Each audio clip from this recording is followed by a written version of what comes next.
Hey everyone, we're leaving you behind. It's another episode of the Lui Diaz Podcast. Woo!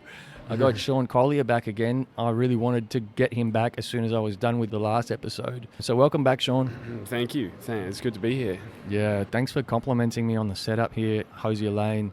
It's very nice of you to notice how much more effort I'm putting into the production. No, it's a lot better. The bloody lights and everything. Yeah, got the neon light happening. But, dude, what's been happening? You know what? We spoke, it was like 5 weeks ago we were here. Yeah, that's crazy. It's just flown by. Yeah, and honestly, you popped my Hosier Lane cherry as my first guest to be here in Hosier Lane. Is this a new spot for you? Yeah, it was brand new then, and honestly, it was such a memorable experience with you that not only did I want to have you back, but I wanted to keep coming back here. So, you hold a special place in my heart for this new beginning of the podcast. I just want to say that. Oh, well, that's very touching, mate. It's sick. It's a great idea. And something else, last time we recorded, you were just about to step into your very first solo gig at the Melbourne International Comedy Festival. Yeah. Where you were going to do 10 nights? 11 nights. Tell us about it. Oh, man, it was wild, eh? Like, I'm still, I feel like I'm still processing it, to be honest. Yeah, it was a whirlwind. I had probably like a couple of like the best experiences I've had since starting comedy, and then like I had also like this one night where it was literally probably like the worst bomb I've ever had. Like, but overall it was such a great experience. Was I there that night? Bro, you came to the early show, but that wasn't the bomb. It was afterwards. I opened for this guy Gavin. Shout out Gavin Semple. He's actually a great comedian. But yeah, I opened for him, bro, and it was like I had nothing left in the tank, and the crowd just hated me. Like, it was a fully hostile audience. They were like deliberately not laughing, glaring at me. Like, it was a surreal. Like, it was actually wild, man. It was like Nina was there as well, like my girlfriend. She was sitting in the back, and afterwards it was like we just walked home in silence. Like, it was crazy. Oh, dude, you know what? Shout out to Nina as well, because I went to 3 of your shows and she was there every single time. And if she was at those 3, she would have been at all 11. Yeah, she was at 10 out of the 11. But I was telling her to stop. I was like, I'm sick of my jokes. Like, you know, like, you must be losing your mind. But yeah. What? Like, she came to be supportive, yeah? Yeah. That was it? Or does she just really love your material? No, definitely not. It's definitely the former. Gosh, yeah. Well, you know, for me, it's great to hear that, it was such a polarizing experience for you because, you know, last time we spoke, you were talking about how much you enjoy, you know, the grassroots scene of comedy, the open mics, how much you enjoy the challenge of turning around a hostile crowd. I didn't turn that one around. But also how much you enjoy just, you know, the backstage antics of, you know, grassroots first-time comedians that are trying to become unnervous and communicate with each other. Yeah. And it's great to hear. So talk to me from the beginning. Like, what was the first show like? Oh, so the first show, I called in a bunch of favors because I just wanted to sell it out. I pretty much had it sold out. I think it was like 45 people. It was like I probably knew like about 2/3 of the audience. It was like heaps of my friends came and stuff. It went really well. But the first like 6 nights, I literally like changed my set every night, like as in like rearranged the jokes. It took about, I'd say night number 6 was when it started flowing. Yeah. But it was such a like exhausting process. Like, I literally rewrote the set every single day, and like it was constantly like grinding, trying to get crowds. Like, I had good crowds the whole fest. I think the smallest was that night you came. It was still like 20 something people, and I had like a couple sellouts, which was way better than I was expecting, to be honest. But it was very full on, the whole thing. Congratulations, man. Like, honestly, the first time doing your own solo performance, 11 shows in how many, 12 nights or something like that? 12 nights. It's huge. That's huge. It went so much better than I was expecting. I made a profit, like a small one, but it's like, like most people I know lost money on it or made like heaps. That's like the crazy thing about the comedy industry. This was my first like exposure to people that are actually making money in it. Like, so there's this gig called the Exford After Party, which they have like during the fest, like every night. And it's like 11 p.m. and the idea is like all the comedians that have shows during the festival, they go to this after party show, and it's like a late night comedy show, and people do spots, and there's like heaps of industry people there and shit. And Like, I got on that show in, like, I think the second or third night of the fest, the first Friday. And that was, like, a really good opportunity for me. Like, it went really well. And afterwards, I was, like, yarning with a bunch of people in the crowd, and I didn't realize, but, like, some of them are, like, pretty big dogs. Right. Like, I was talking to this guy, and he's, like, a manager for, like, some seriously, like, famous comedians. And, yeah, it was pretty, like, it was just interesting. Like, I could tell by, like, the brief conversation I had with him, I was like, this guy's rich. Like, actually making, like, proper show business money, which is, yeah, I haven't met anyone like that before, you know. Wow. So within a week, you're doing like a show in Footscray at a wine bar that's closing down on an open mic night, and a week later you've got yourself in a position where you're rubbing shoulders with some of the great comedians in the industry at those after parties, and, you know, meeting managers and stuff. To me, you're on the right trajectory. Oh, it was pretty sick. Yeah, and I had, like, by the end of the fest, probably the thing I liked the most was, like, I was getting crowds of complete strangers. Like, it wasn't the first, like, few shows I was, like, workmates and, like, friends and stuff coming through. There was, like, randoms as well, but, like, I'd say the last week it was pretty much all, like, people I didn't know. Like, and it got to a point where I was, like, confused because I was trying to advertise through all these different avenues, but I couldn't really tell how it was, like, where the people were coming from, and I was, like, asking crowds and no one would tell me. Like, I did this really stupid, like, Facebook ad where it was, like, me shuffling, and, like, it was like a voiceover. It was, like, real just dumb humor, and I, like, every night I was, like, asking crowds, I was like, did anyone come because of the ad? And, like, it was, like, every time it was, like, no one. And then this one Kiwi guy was like, yeah, I came, bro. Like, I thought it was pretty crack. I was like, yeah, I probably spent, like, I don't know, $120 on those ads, sold at least one ticket. Oh, damn. Yeah, Facebook advertising is such a trap. Yeah. But, you know, you got to do what you got to do. And to me, it feels like you put in a lot of effort into your preparation, or as much as you could anyway. You know, it's hard to be the promoter and the performer, isn't it? Oh, hell yeah. And that's, like, one of those things. It's like, there's the festival. The one thing I realized about it is, like, it's feast or famine, right? Like, everyone knows that. But there's, when you actually see how the industry works, and it's like, you've got these people that have, like, managers doing everything. So all they have to focus on is actually their material. They're getting sold out shows every night, and they've done the same show at, like, 3 festivals before this one. It's just, like, insane the inequality of it, you know. Like, you've got these people trying to do everything themselves, whilst, like, constantly stressing about not even knowing if you're getting crowds. Like, I know a lot of people that perform to, like, one person, like, many nights. Ooh. You know, 1 or 2 people in the audience. Like, ouch. Like, I was talking to a guy, and he's like, yeah, I've sold 3 tickets, and it's my mum and dad and, like, one of my workmates. I was like, bro, that's so rough, man. Like, I would just cancel. Like, I don't have that. I consider myself to have a pretty strong tolerance for, like, stuff like that, but you can't be doing that, you know? It's just not. You gotta draw the line somewhere. But oh man, that's I felt bad, like, talking to people about, like, how my show was going, because I'd be like, oh yeah, I had, like, 35 in tonight, and, like, you know, there's people that are, like, more experienced, better comedians than me that are like, I had 3, and you'd be like, fuck, man. Yeah, and that's part of show business, right? There's how good of a comedian you are and how good you are at selling tickets and getting a crowd involved. And they're both uncorrelated. Yeah. But when they come together, if you're great at both, obviously it's gangbusters. Like, when you're at the bottom, you got to really think outside the box to get people in. Like, for example, I posted on this Irish in Melbourne page, and I was had some Irish people in the crowd last night.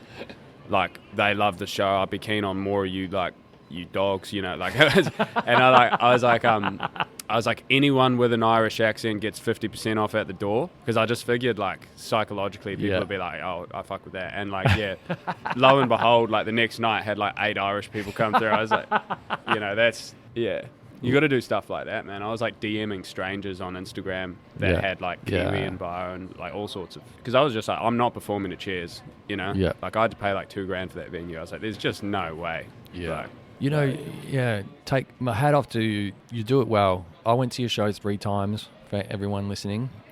It was not because I'm a groupie, but spontaneously one night I had some friends that were down to go to the comedy festival and knew that I had done a podcast with you, and was like, is he playing at the comedy festival? I was like, yeah, he's playing tonight actually. And they're like, can we go and see him? And I was like, okay, sure.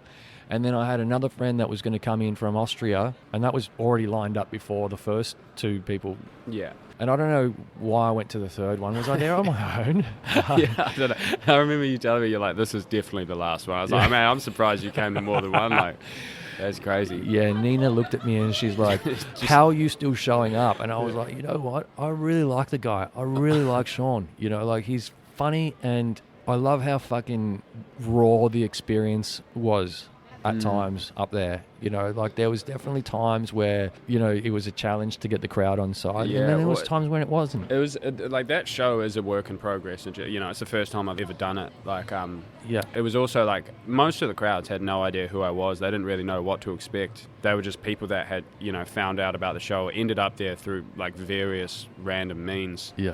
So, like, when you got, like, I had, like, people that were, like, 70 and then people that are from other countries. But, yeah, there was no, like, defined audience. So it was always going to be a bit shaky. But I was real stoked. Right? The best thing that happened the whole time, I had this night, right? So, like, the last Saturday of the fest, and I had, like, maybe 25 tickets sold, and I was just, like, keen to have a good night. And so I was like, all right, I just want as many people in as possible. And the boys with the show before me, shout out to Hwane, Finn and Danny, the Kiwi boys, Lord of the Zings, hilarious show. They had the show on right before me. They had like a full house. So I just told Danny at the back of his show, like just as our closing, I was like, you can just tell your crowd if anyone wants to stay back for mine, they can like get in for free. And he said it, and I was expecting like maybe like a couple people to stay back, but they ended up with like 15 people staying back or something. And I like immediately went up and like started like roasting them about it, like being like, I think the first thing I said, I was like, yeah, thanks for coming, everyone. Special shout out to the 7 people that fucking paid for tickets, you know, like the whole night I was like doing that. And the show went like, I think because I was just not that stressed about it, it was the best one I did by far. Like my best performance went really, really well. Was it the last one? Second to last. And then at the end of it, right, just as like an offhanded comment, I was like, yeah, like, and if anyone feels like buying a ticket, you know, I'm not going to stop you. And bro, like 7 people, I think 6 or 7 people paid for tickets after the fact. They were like, people like came up to me and they're like, we really enjoyed that. Like, I was like, that's crazy. Like, I was so stoked with that because I would never do that. Like, you know, you got in for free, you know, like, so yeah. Now that's a good shout. You know, you talked about like the inequality of it just a few minutes ago, and you were talking a little bit about how, you know, the disparity between those really big comedians that sell out big shows and then, you know, I guess the up-and-comers who are doing the promotion and the performance themselves and really trying to hustle hard just to fill a few seats. And that's, yeah, I think as well as it being like that large disparity and that inequality, as you put it, I suppose it is equality in some ways that they allow during the festival for anyone who's got a show to perform and to give someone a chance to perform in the same festival as, you know, some of the world's biggest comedians, which is brilliant. But then also it's a time and a place where you'll get these audiences that come out for comedy. And I think maybe at a show like yours, you would have seen people in the crowd that, you know, they didn't really know what they were coming to, or they knew you and they would definitely knew what they were in for, or, you know, everywhere in between. But some of those people that show up, they're going to be comedy fans and they're going to want to support, you know, comedians. And that's the beautiful thing about it. Enjoying the episode so far? Be sure to follow us and leave us a review on whichever podcast platform you're listening on. Thanks, and enjoy the rest of the episode. Yeah, it is beautiful. I mean, yeah, it's such a great opportunity for like up and coming artists. Like there was this Polish clown had a show called Furioso, and it was like the talk of the comedy community. Yeah, it was. Like, I didn't get to see it, but like, yeah, I heard like multiple people being like, "You gotta go see the Polish clowns show." Like, and I was like, that's sick. You know, like just heaps of stuff like that. I mean, the majority of things in the festival are probably terrible, but you know, I think they have like 300 shows a night or something. Oh, dude. Yeah. Yeah. Yeah, I should have got some tips off you. Oh, I'm not the person to get tips off, man. I saw a shameful amount of shows, eh? Yeah, let's talk about the shows that you saw. Like, any highlights for you? Gabby Anderson from New Zealand. She's a great comedian. Is it just because she's from New Zealand? No. Level with me, bro. Nah, she's funny. She's actually living over here now. Gabby Anderson. Shouts out Gabby. Her show is really great. What else? Nathan Chin, he's quite a new comedian, but he's really good. He put on the show. It's like, I wish I thought of the concept. It's called Australia's Funniest Lawyers. Oh. And it's like, because there's like a shocking amount of, I didn't realize there's a shocking amount of people like the intersection between lawyers and comedians is way bigger than I thought. Like I met him out on the piss just randomly with Igor. Yeah. And I was like yarning to him, and he's like, yeah, I run this show, Australia's Funniest. And I was like, mate, I'm a bloody lawyer, comedian, like, and he's like, oh yeah, I'll put you on, like, whatever. And I was like talking all the shit to him. I was like, yeah, I'll probably be like one of the best on your show, like, you know. I was drunk as. And then like he puts me in the group chat, and it's like all famous people. I was like, oh shit, like it's like, yeah, all these like great comics. And then just like, yeah, I was like by far the worst. Hey, you made it to the WhatsApp chat. Yeah, no, it was a Facebook chat. You got to start somewhere, or Facebook chat, or Telegram, whatever people are using these days. But it's interesting, right? Because, you know, I still consider you very much up and coming in the comedic world. But, you know, just hearing the way you talk about that experience, I'm seeing hearing so much positive, you know, so many things for you to come out of it, to want to strive to come back next year and do it even better. Yeah, it definitely it went way better than I was expecting. Cherry on top, right? I won this competition on like the last Thursday of the festival. It was in Footscray, like of course it was. It's called Comedy Out West. It's like the least prestigious thing you could possibly win in the festival, but it's like something. They gave me a cowbell. Oh, yeah, pretty sick. Cowbell and $200. Like for an actual cow, or like for a drummer? It's like a golden cowbell, like Nice. with like Comedy Out West winner, because it's like COW. Nice. Yeah, but that was sick. Well, yeah, what an awesome experience. So, are you thinking about coming back again next year? Or? Yeah, but I don't want to do it the same way. Like, Yeah, talk to me about that then. Bro, it's like at a certain point, doing show business, you have to like be all in or it's not worth it. Yeah. And that's sort of like, I already sort of knew that, but this has really just solidified it. It's like you need to be doing like 5-6 festivals a year, filming like a full special, putting it online. You need to be going all in. Like for me to just, you know, continue doing what I'm doing is like unsustainable. Like it's an unsustainable amount of work for what you get out of it unless you make it your main priority. So I'm sort of just at a point where I'm really like grappling with that. Yeah, okay. I think I can relate to that, actually. It's, similar with the podcast. You hear all content creators say things like, oh, you just, you know, be regular, be consistent with your content, just be putting out good stuff. And I edit quite a lot to make sure that it sounds great. It's a great listening experience for my audience. Shout out to my audience. But yeah, it's unsustainable for me to continue to put that much work in, but only be putting out one episode a month. Yeah. You know, it's a similar thing to just doing one show a month or whatever it might be. And yeah, I can totally relate to that. You do have to go all in. There's a point where you've got to stop, and I'm sort of more self-reflecting here. You've got to stop being such a perfectionist, and you've got to stop striving to be perfect and just get out there and just put on a show or put on a recording and just get it done and just move on to the next one. Yeah, exactly. There's more activity involved in that. It's like more of a volume approach rather than quality. And there's only so many things you can do as well. That's another thing that I like. You can't have a full-time job and be like a proper successful comedian, because you need to be. People do it, but like that's the exception rather than the rule. And I feel like for me to properly progress, I would have to quit my job. Yeah, okay. But yeah, it's like I was yarning with this guy. I'm not going to name drop him, but he's like famous in Australia. He's like 150k followers, like pretty big deal. But I was yarning with him at this like at the after party show, and he was sort of like, you know, dropping wisdom on me, and I was like, what would you say to me? And he's like, you just need to like get to a point where you accept the embarrassment of. Like he was talking about how he was just, the thing that really got him to where he was just being like, this is shit, heaps of my friends are gonna hate it and think like I'm an idiot, and then he's just posting it anyway. And it's like, yeah, all about that consistency. Yeah. Welcome to my world. Yeah, but that's a hard thing to get past. Like I'm not at that point yet, to be honest. No, I think you're so close. Yeah, well, I called my show right off, you know, like it's all, it was loose. Yeah, trying to get to that. I had never heard the words tongue puncher fart box in my life, and I heard it 3 times in a week. Yeah, that's a rough week for anyone. How do you think it was for me, man? Good God.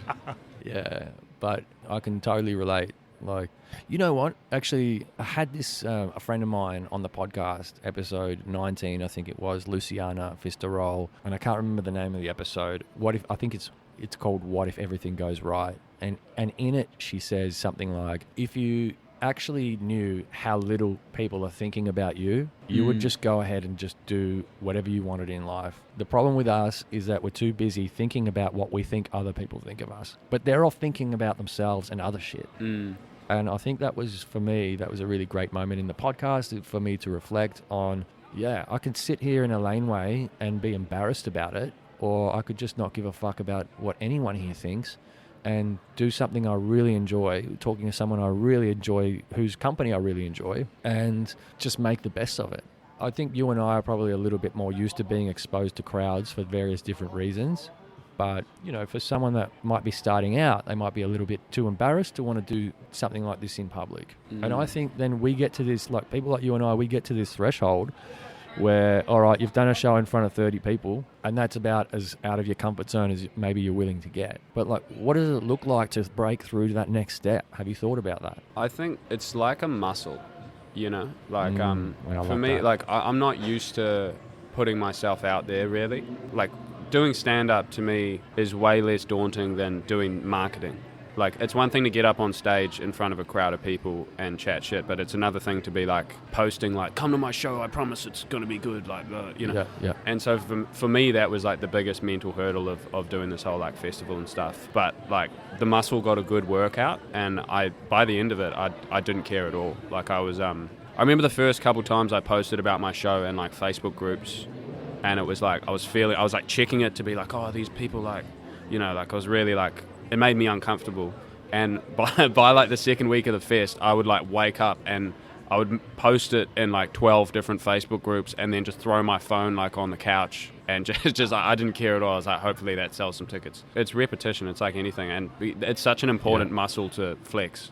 It's such a useful skill to just be like able to disregard unimportant opinions. Yeah, I really love that. I love that you've talked about it like that. For me, it's just great to hear that you're like, oh yeah, it's something you can practice. It's something that you can get better at. It's something that you can be bad at the beginning.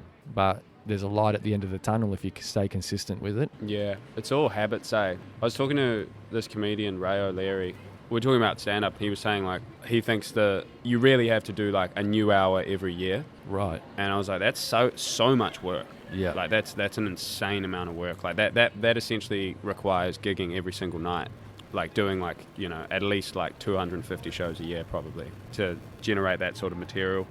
But, like, that's also... He said, like, it gets exponentially easier, Like, for me, like, because I just did my first hour, and it's taken me, like, 7 years to get that material together. Yeah, damn. But it's, like, it won't take another 7. It'll probably, for me to get another one together, would probably take 2 years. And then I could probably pump one out in a year after that, I'd say. Because you get so much better at it, I already learned so much. I did so much wrong.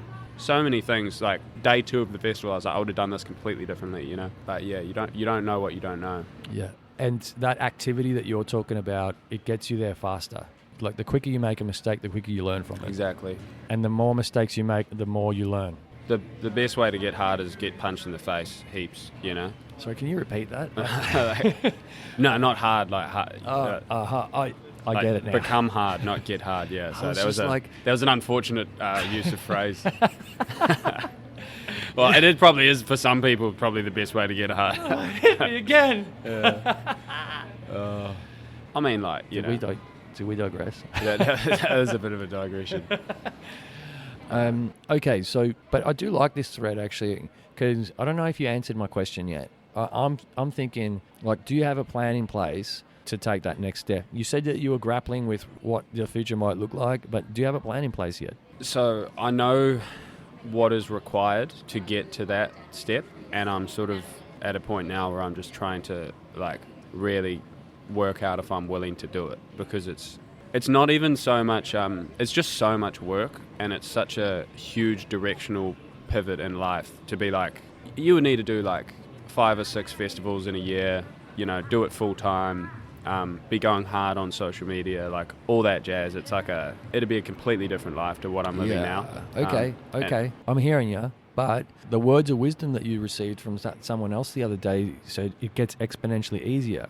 So what you're talking about is all the work that you've got to do now. And for me, it sounds like you're thinking that's all the work that you're going to have to continue to do forever. And I just think, yeah, you have to put in a shitload of work now, but at some point it's going to get exponentially easier. I'm sure those big comedians, for example, their manager puts on a show for them at a festival. They don't do one promo online and it's sold out. You know what I mean? So it makes sense. Yeah, it's a snowball effect. You're completely right about that. And I also think like decisions are often made subconsciously, and then you don't realize the decision's been made for like months, sometimes years afterwards.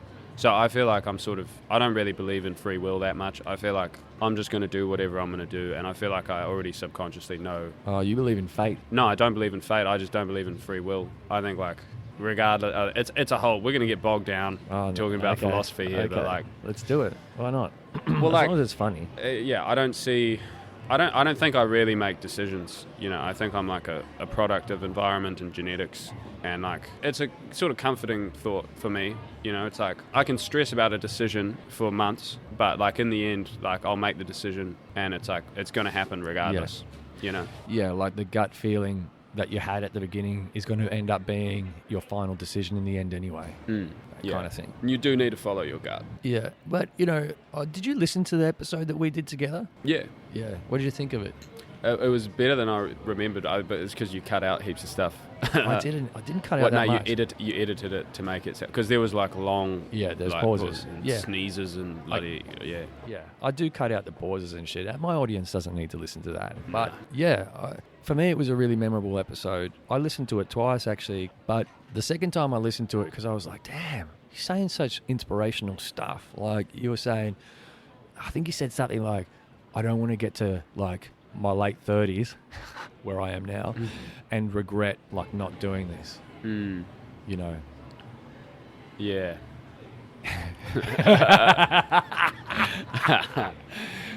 You're like, did I say that?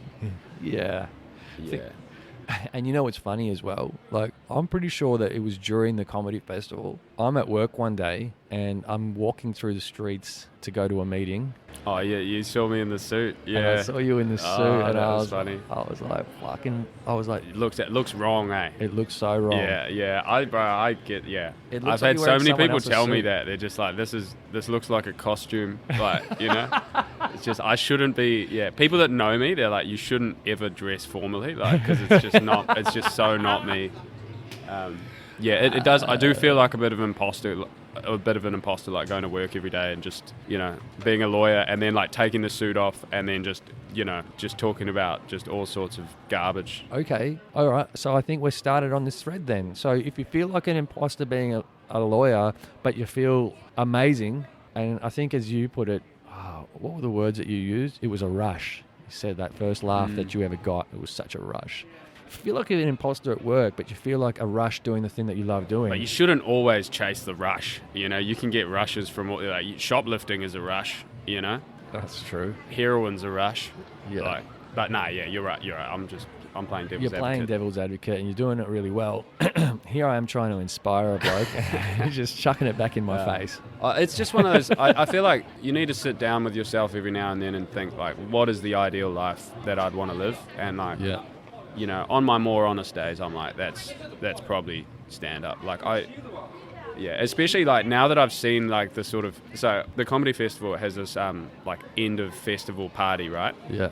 And everyone with an artist pass can go. Yeah. And it was actually great. I was expecting to see heaps of famous people there because there's like heaps of big celebrities in the festival, but like there was only a couple of like actual like big famous people there, and I was sort of looking around. I was yarning with this guy who's like quite an established comedian. I was like, where are all the famous people? And he's like, they go to their own party. he's like there's another, like they wouldn't come to this. Like there's another bloody right. So there's a second tier. Yeah, there's another tier of the shit. Like, and I was just thinking like, I wonder what that's like. You know, like that must be so different because this one it was pretty hectic. There was a lot of like open drug use and like some pretty like couple people with like Netflix specials just floating around, like, you know, it was nice.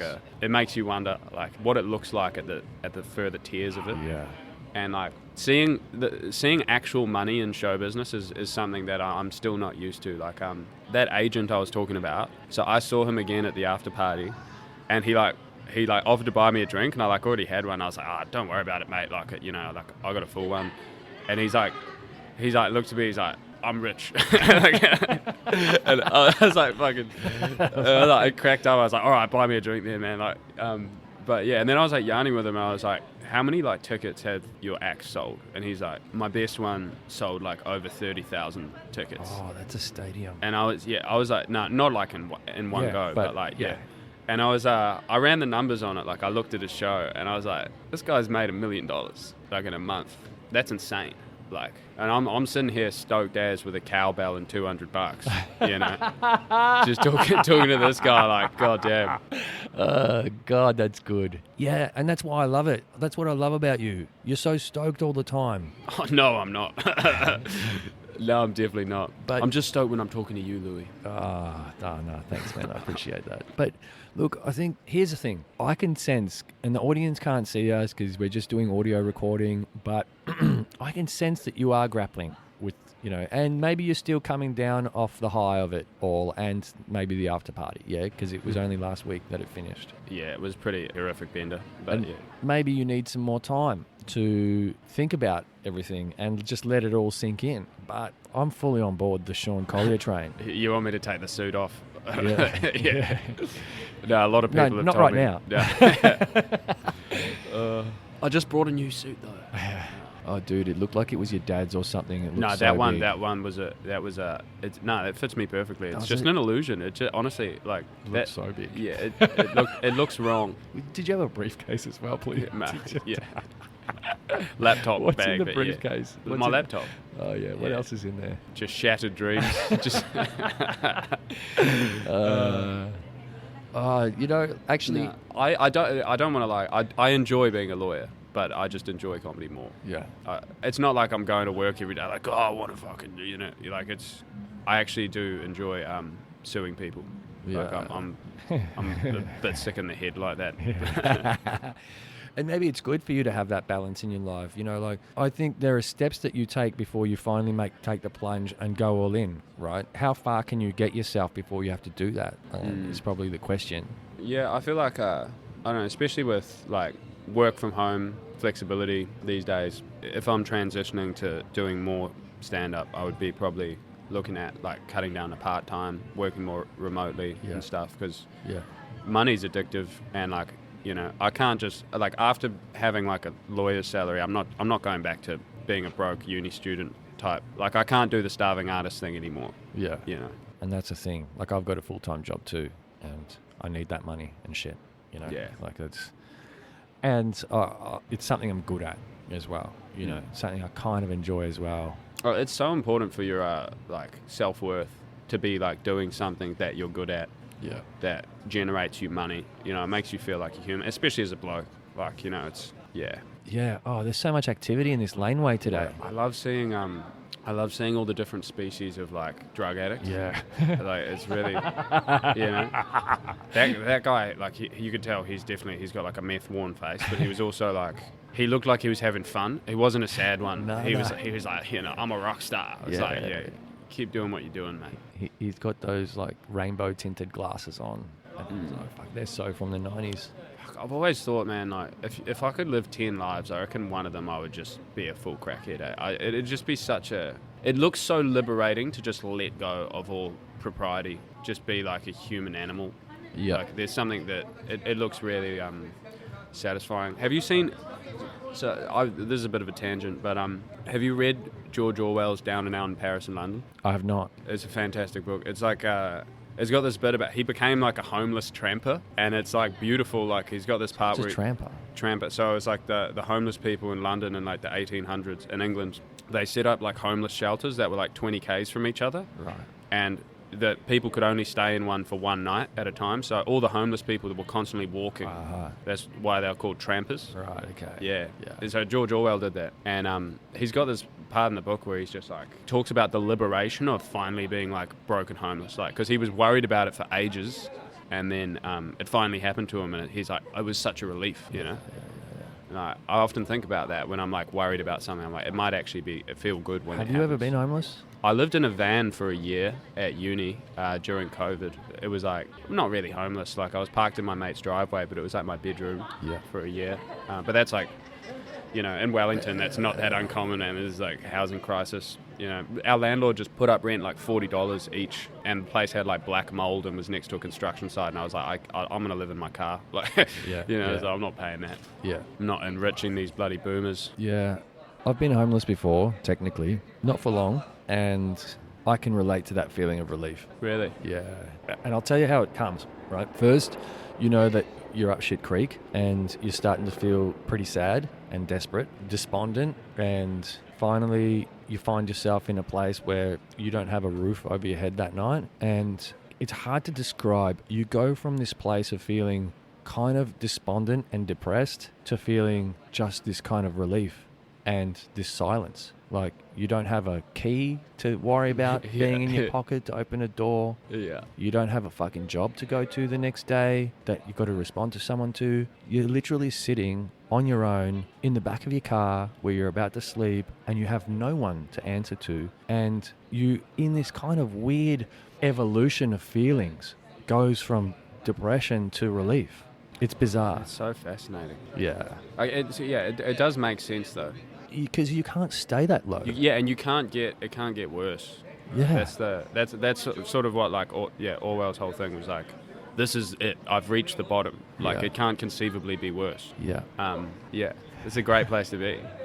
Yeah. It's very worrying especially if you work hard for stuff and then you finally get it. I imagine it's very like terrifying to think of losing it. Yeah, absolutely. Absolutely it would. But then when it's all gone, like when it's lost, it'd be a relief. Yeah. You think about these like famous people that have been cancelled and like lost everything, It's like, Dave Chappelle. Well, he hadn't lost everything. No, but he went off the rails for a while, didn't he? Did we bring up Dave Chappelle last time? I don't think Chappelle. So. We brought up Bill Burr last time, and I sent you that Bill Burr song last week. I love that. How good. That was a song by Grammatic, I think, and it was a mix of thank you. Muchas gracias. That's cool. Yeah, that's real cool. I'll take a copy of this photo and send it to you. Someone just took a photo of us in the alleyway with a Polaroid camera, and this is going to get hung up on the Lui Diaz Podcast Wall of Fame. Yeah, very nice. Me and Sean Collier, my now new favourite guest. I don't normally interview someone twice in such quick succession, or chat to someone. Rather, this is not really an interview, but yeah, I got to say, like, after listening to that episode, I felt personally like the podcast has taken a new journey where I don't really care about who it is anymore as long as I'm having a good time with them. And I had such a good time with you. And then in the aftermath of releasing that episode, it did really well, actually. True. Yeah. And I got a lot of hits from New Zealand. Yeah. Yeah. That makes sense, I guess. Yeah. And I just thought, God, man, you know what? He's got a loyal following. I thought the people that are following you, like, are into you. They want to hear you. Like, they might not be saying it. They might not be messaging you. They might not even be liking your stuff, but they're watching you in the background. They are. And they're listening to your stuff. That's daunting. Yeah. Be careful what you say. All 100 of them. But yeah, no, I forgot the chain that we were on. It was homelessness. And we were talking about as being a guy having something of worth, something that you're good at, that you can get paid for, is really valuable to you. Yeah. I did a poll on my Insta story today. I was thinking about it, about like whether I would go to university if I had the choice now with all this, like, because especially law school, right? Because like AI and stuff is like probably going to like shake up the entire industry. And I don't think I would.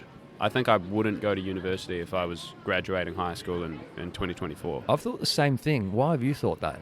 I just think it's become increasingly like a bit of a scam and a Ponzi scheme. It gets more expensive every year. The quality of education stays the same or gets worse. Yeah, I would agree with that. I think like if you're doing STEM or like engineering, or like law, it still makes sense. But yeah. I mean, if I was a rich kid, STEM, like the science, medical, sciences and shit. Okay. Yeah. That's not a good explanation of what STEM is. I actually don't know what it stands for, but I think of it as like sciences, like hard sciences, like medical and stuff. Yeah. Yeah. No, it makes sense. You're right.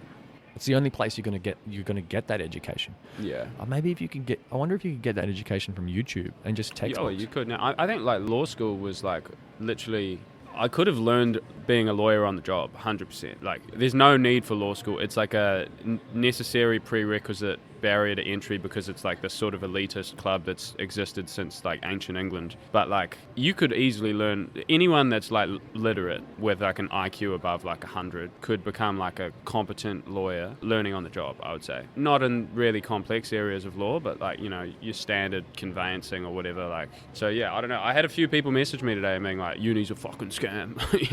I agree, but what would you do, you know? And I thought maybe a trade. I mean, I've thought a trade for a long time. Since I left uni, I was like, oh, I should have done a trade. But then I had a kid, and then I had to pay, you know, for her upbringing. And it's, you know, it's not a lot, but, you know, it was a lot on apprentice wages. And I was like, can I afford to be an apprentice again? And the answer was no. But would I be happier kind of working with my body, using my hands, you know, working with a group of dudes every day than in the corporate world? Fuck yeah. Fucking hate corporate people. I don't know. Sorry to all the corporate people that listen. I think I'd hate both. I know the grass is always greener. I worked briefly on construction sites, which I suppose are a little worse, and it was I couldn't stand the shit. Just the shitty chats you have over dude. Like there's some smoko. Like it's just basic characters. You're right. Yeah. But to be fair, I was doing demolition in Christchurch, which isn't exactly like it doesn't attract the best and brightest. You like, probably do at the very. So if you're smashing houses with a sledgehammer full time, like that's a fucking that attracts a certain type of bloke. Yeah, you're not going to be talking about like, you know, the planetary, you know, systems and nah. If you haven't already, find us on Instagram, Facebook, YouTube, or TikTok, where you can catch additional content and grace us with your thoughts. Thanks again, and enjoy the rest of the episode. But yeah, okay. So, but what would you do? Well, that's the thing. That's I don't know. What do you do, especially like for a young man these days? Because university, I think 2/3 of uni grads are now female, and it's like I suppose trades are like the main thing in Australia and New Zealand at least. But like if you're not, like wouldn't like a trade. I don't think I'm not that sort of person. So yeah. Oh yeah, like for me, it's the lesser of two evils. Don't get me wrong. I don't envy the youth of today. I'm sort of glad I went to school when social media was in its infancy. Those little pricks that are like 15, 16 that are saying, I just made $1 million off a YouTube video or whatever like that. You know, that it must be hard being in that age bracket as one of their peers and going, I can't believe someone my age that I know has just, you know, cracked it. I have There'd be a lot of pressure on young people. Yeah, I remember talking to a girl who is a high school teacher in Wellington, New Zealand, and she told me that she had a kid in her class that was TikTok famous. It's like, how do you navigate that? Like, so, like as a teacher in a classroom, you've got a kid with like 1 million followers or something. And they're like 15 or whatever, and it's like you've got like that's just so cooked. You're trying to do like math sums up on the board, and this person's like thinks they're Justin Bieber dances in the background. Yeah. Sorry, miss. Can I set up my my iPhone on your whiteboard ledge? Oh, God. Yeah. Can you just move a little to the left and move your arm up and down? Yeah. It would be challenging for sure. Yeah. I couldn't imagine what it's like to go to school today. Sometimes I look at kids these days and go, you entitled little fucks. But then also I think, imagine the environments that you're growing up in. This is wild. What a wild time to be growing up. Kids bloody watching bukkakis when they're like 8. How are these little freaks going to have sex when they're older, you know? Like bloody internet porn, man. All the shit they're exposed to. It's crazy.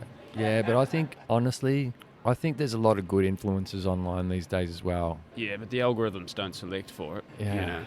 They come to you. They found me. But yeah, I think it's fascinating time to be alive. But yeah, I mean, we've gone down a bit of a sort of philosophical tangent, haven't we? And so I'm keen to know, like, what's next on the horizon for you? You know, obviously you're going to take a little break, and then... I feel like I've already taken the break. I actually... if you remember on the first episode, I like sort of offhandedly commented that I'll probably be drinking every night of the festival. I took that as for real. Yeah, no, I did end up doing that, and now I'm like, my body hurts. So I'm pretty keen to do like a long sober stint, try get off my phone a bit, and like really like look out the window and breathe fresh air for a bit. Yeah. But yeah, my vague plan. It's like a total detox that you're talking about. Digital Yeah, well, I think the alcohol. digital is just as fucking bad, to be honest. Like, you know, Yeah. if you're scrolling like Instagram Reels and TikTok all day, it doesn't matter how sober you are, you're going to feel like shit, you know? So Yeah. it's really everything. So yeah, I'm going to I think I'm going to have a hiatus of debauchery. And my vague plan, I'll probably go back to my hometown in October. They got the Fringe Festival. Whangarei, yeah? Whangarei, yeah. Yeah, you remembered. I did. Yeah, I've heard you say it many I'm going to go times. back to Whangarei, probably put a show in the Fringe and film it and chuck it on YouTube for free. Then write a whole new set. Brilliant. Do it all again. I want to try do 2 more festivals this year, and then next year I might just go real hard. Yeah. You know, chase the dragon properly, Yeah. see if I can catch the tail. Yeah. But yeah. Yeah, I feel like I'm invested in your journey now. I think also because after our recording last time, you and I went to the Charles Dickens Tavern to have a beer together. Yeah.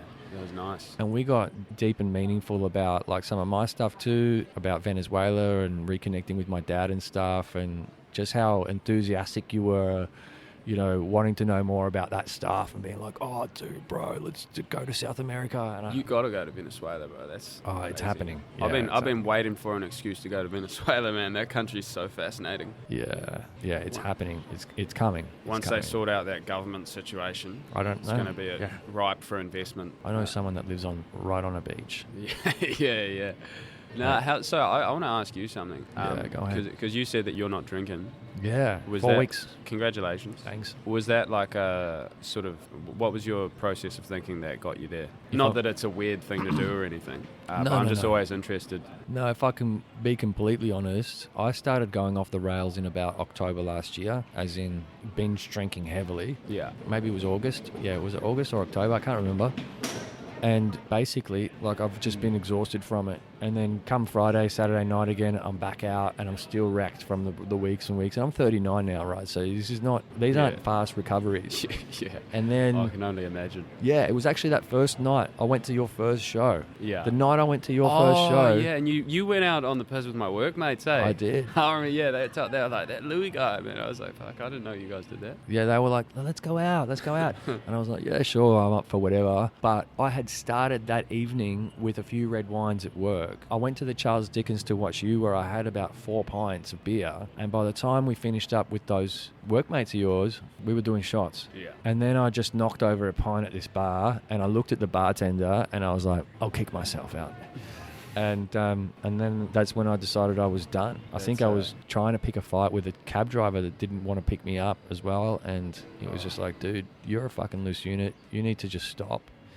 And I think it's the biggest reason is that, yeah, it sort of culminated into that night and me realizing that I spent the last 8 months going too hard. I saw the podcast taking a bit of a dive, as in like the traction. I wasn't as regular releasing episodes. And it was this beautiful project that I have in my life where I get to meet incredible people from all walks of life and have great conversations. And I get great feedback from random listeners all over the world.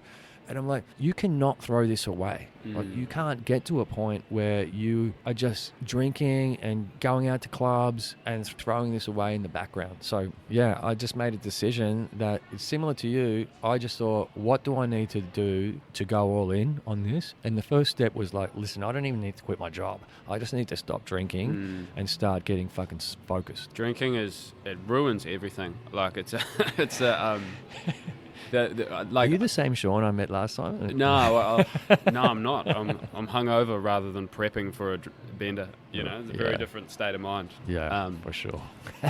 Yeah, no, I did Drinking ruins everything. No, it does. It does. There's so many ramifications of like a few beers even. You know, like you feel a little shittier. Yeah. You do a little less work the next day. You spend more money. Like, it's just, it's there's no argument you can make for it really, other than it's fun as, you know, which is a very compelling argument for me anyway. It's for me too. But I think I've reached a point now where I'm sort of looking at drinking as like, it's better to take like extended breaks from it and then hit it with a vengeance and remind yourself why you need the breaks. That's sort of, so yeah, I'm in that. I think I'm gonna do the same as you. I don't know how long you plan to take off, but I think I'll probably try to do another couple months, and then you know, when I have something to celebrate, like, that's what it should be. celebration. You know? Yeah, I don't disagree with that. It's just how hard do you have to celebrate? And for me, what was happening is because I wasn't filling my diary up with recordings. Yeah. You know, and because I record with people from literally everywhere, sometimes I'd have to be awake at 2 a.m. Because I wasn't filling up my calendar with recordings. It was just an easy excuse to go out. And yeah, it was just not good. So yeah, thanks for asking. I don't often love opening up about my own personal shit, but it's good. It's good to hash it out. I mean, you can cut this part of the podcast if you want, bro. No, but I think it's the audience is getting to know me as well as you, and it's important to be authentic. And it's a good question to ask. You know, someone might get value out of listening to that. Yeah, well, it's like it's weird that alcohol's treated so differently to other drugs. You know, it's so nasty. It does so much. Like, there's very few drugs that could make you feel as bad as a hangover. You know, but we've just normalized it. Ooh. You know what? Actually, I've been out like 6 times since I stopped drinking, by the way, and haven't even come close to being tempted to have a beer. Yeah, crazy. Yeah, the guys have been buying me lemon lime bitters. I'm totally fine with it. Honestly, I'm so far away from my next drink. It's great. But I started smoking. Smoking lots of cigarettes because my mate Matty was just like, have another smoke. And I was like, fuck, all right. And I woke up the next morning so hungover. I reckon I smoked half a pack and I was like properly just hungover. Durries and lemon lime bitters. Yeah. Oh, God. That's feral mix. I haven't heard anyone call it a durry for a while. Oh, shit. It's all vaping these days, eh? You don't meet that many people. Actually, in Australia, I think more people smoke because people have money here. But in New Zealand, it's just vapes galore. Oh, that's a good name for a shop or for a vape shop. Vapes galore. You don't need a good name for a vape shop. It's just fucking, we sell vapes. You know, people are addicted to it.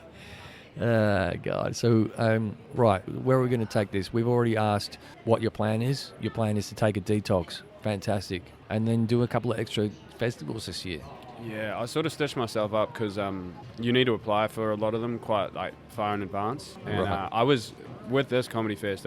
I didn't know if it was going to go well, and I thought if it went really badly, I'll probably quit. You know. Oh, shit. So I was like, I'm not going to plan another comedy fest before I've even done my first one. But now that I've done it and it went well, I was like, I'm keen to do another one. And then I was looking and it's like pretty much the whole year, all the festivals for the rest of the year are like booked out. Dude, you can't quit. What the hell? No, I could, bro. If I like put in the amount of work I put in and I was just every night just empty rooms, I would have been like, I'm done with this. Like, it would have felt like a sign from the universe to give up. Because a lot of comedians were getting really bad crowds, but they weren't working hard on it. You know, I put in enough effort that I was like, if this doesn't work, I probably should give up. Yeah. But no, it went much better than anticipated. So yeah, well, no. What if it does go well? What was that thing you said? Yeah. What if everything goes right? What if everything goes right? Yeah. What if? Yeah, I think that's such a good mindset to get yourself in. You know, just imagining it going well. It's very easy to dwell too much on the negative. Yeah, I'm 36 episodes in now, 37. Could be up to 40 by the end of this week, to be honest. But I'm never going to quit this. This is too fun. This is... Why would you? You know? It's a lot of work. But yeah. See, comedy's not like that. Comedy is... a lot of people should quit. Like, it's... You know, it takes more than it gives a lot of the time. He's talking to you. Like most of the time, man, like you can... You know, I know comedians that have been doing it for like 20 years and they're just still just going to open mics and just eating shit. And it's like, you know, you pay money to like put a show in a festival, no one comes to it. It's like, it's depressing. Yeah, it's hard. So what's the ingredient? The ingredient is like, if you're still doing open mics 20 years later, you haven't pushed yourself. You haven't tried. Or you're just bad. I don't know. A lot of people, I mean, let's be honest, like a lot of people suck at like everything. Like, you know, most people, the average IQ is 100, right? People don't realize like just how dumb the average person is. You know, I think I don't have much faith in humanity. I think we're propelled by a few overachievers. You know, we use collective language. We're like, we went to the moon. Yeah. That was like 4 dudes. Yeah. We didn't go to the moon. I can't build a rocket. Yeah. You know, like there's no. Yeah. Yeah, and most people will fail at most things they try because they don't work hard and they're not that smart. You know. So, yeah, but this is a happy note. But, yeah. But success shouldn't come easy, man. It shouldn't come easy. Yeah. That's the thing I love about it. You know, they're like, oh, if it was easy, everyone would be doing it. Or, you know, the thing about success is that, you know, only a few ever get there because they persevered long enough. I love that. Same. Because it makes it like a cool little club at the top when you're like, oh, you grinded for like 10 years as well doing your thing? Oh, yeah, nice to meet you. You and I know what it's like, you know, like that person over there who, you know, I know a person that recently told me that they set up a YouTube channel to talk about trading shares and stuff, and they're not even remotely experienced in that. And they uploaded like 3 videos and got roasted in the comments and gave up. And, you know, if you really wanted to be a share trading YouTuber, you know, like you would make it happen. Yeah, you just do it till it works. That's the only thing you can do is just do it till it works. Yeah, you got to change your approach, you know, come back and do something a little different. For me, it's coming and doing things outdoors and in person, getting in front of people, you know, making it fun and not just sitting behind my laptop, you know, at 2 a.m. talking to someone in London, which is also good, but not all the time. So, yeah, I think you and I appreciate the journey, if anything. Well, yeah, you have to. You have to. And it's in my more optimistic moments, I am just grateful that, like, I feel like I'm on a path that I can continue on and it will be worth it, which is, like, a lot more that, like, I've been off that path at many points in my life and it felt objectively worse than it does now. And, like, that's recent enough that I remember that, and it feels good.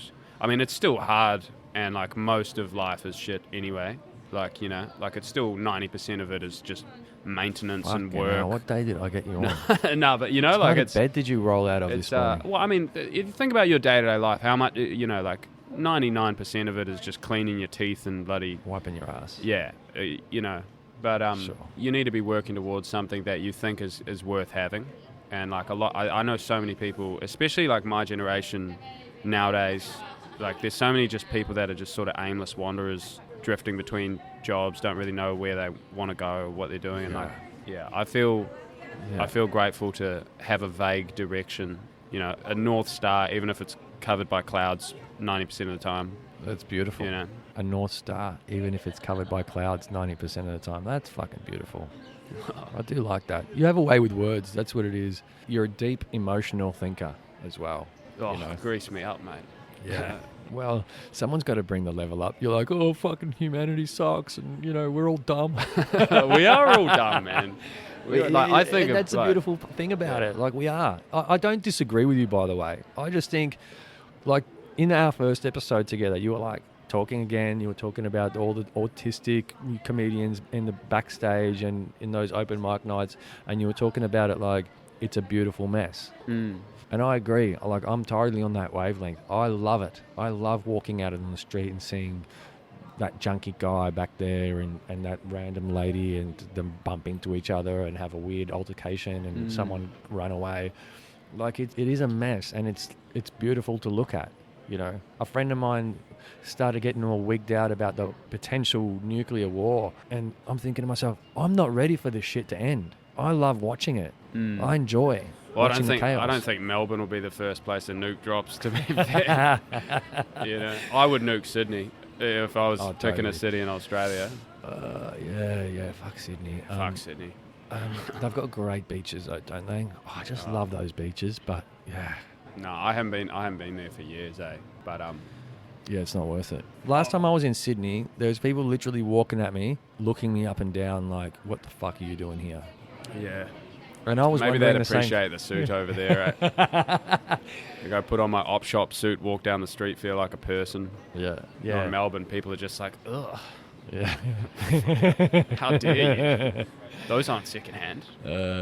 Oh God, man, it's been so nice to run this back with you again. I was really curious to learn about how your comedy festival experience went, and yeah, I'm glad it was positive. You know, like, you ended up in the red, or no, is it the black? Or no, you ended up in the positive, in the green. Yeah. I think I've made close to $5,000 this year from stand-up, which is the most I've ever. Like, I mean, it's negligible sum of money, but at the same time, like, so stoked. Like, that's crazy to me. Like, that you could buy a shitty car with that, you know? Like, that's amazing, man. Yeah. I'm frothing. I got a cowbell. Yeah. You know? I got the email address of a big time agent, bro. Here we go. Yeah. Yes, Positive Frothing. Sean. Positive Frothing. Sean. I like Positive Sean. Yeah, you got to celebrate every victory, man. Like little things. I talked to a couple famous people, and I was just like, that was sick. Like, came off stage at that after party gig, had like a guy who is like very well known on the scene, like patted me on the back. He's like, that was a great set, bro. I was like, fuck that. I'm gonna hold on to that one. Yeah. Yeah. You've been so Jekyll and Hyde on this chat. Yeah, man. been up and down, eh? God, I love it.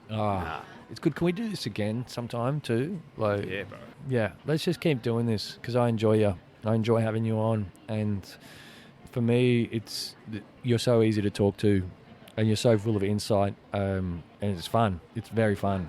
Oh, thank you. I appreciate that. But full of insight. That's going somewhere. Yeah. Yeah. Haven't had that one before. Well, yeah. I mean, you're funny too, man. Like I went to your shows, and I think that's the perfect combination for me. Someone that knows that you can have a good conversation with, but knows how to have a laugh.